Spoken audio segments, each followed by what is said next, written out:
On the evening of Tuesday, April 27th, Company 3 and the county police were dispatched to Crabs Branch Way in Indianola for a report of a collision involving a car and a motorcycle. Montgomery County Police Officer Dennis Owen was the first on the scene.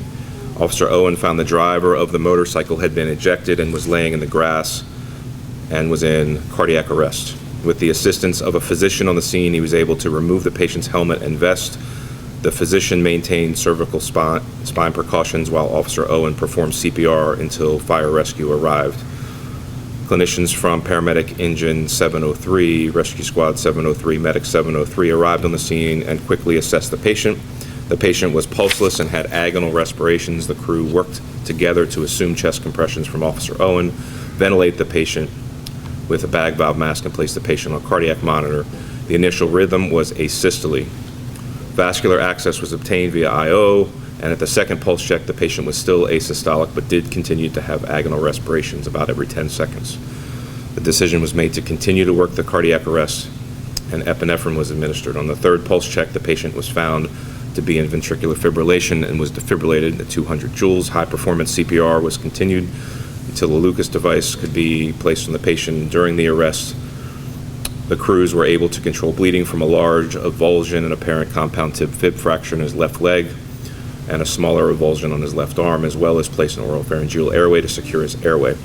At the next pulse check, the patient was still in ventricular fibrillation and was shocked a second time at 300 joules. Chest compressions, ventilations continued until the fourth pulse check, where the patient was found to have a tachycardic rhythm with a pulse. A decision was made to prepare the patient for transport to a trauma center. A cervical collar was placed on the patient and he was packaged for transport. At this time, the patient converted to ventricular tachycardia with a pulse. He was cardioverted and converted to sinus tach with a rate of 160 beats a minute.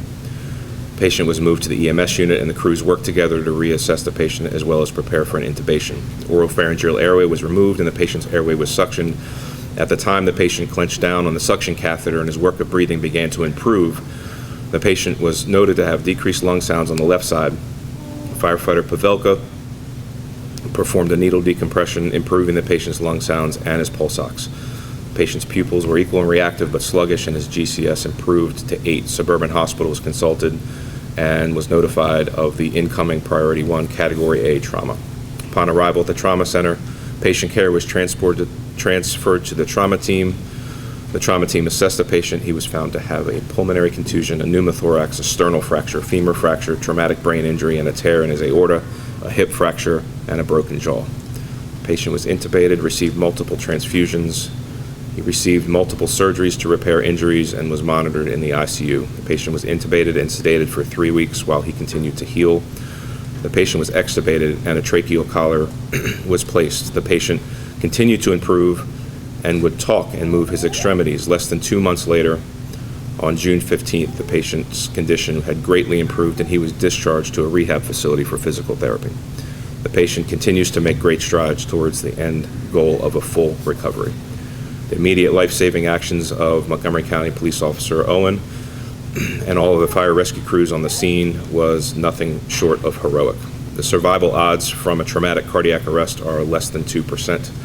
The crew's ability to recognize and treat the reversible causes of the traumatic arrest were imperative to the patient's successful resuscitation and discharged with a positive prognosis. This is like an unheard of case. This never happens. Congratulations, guys.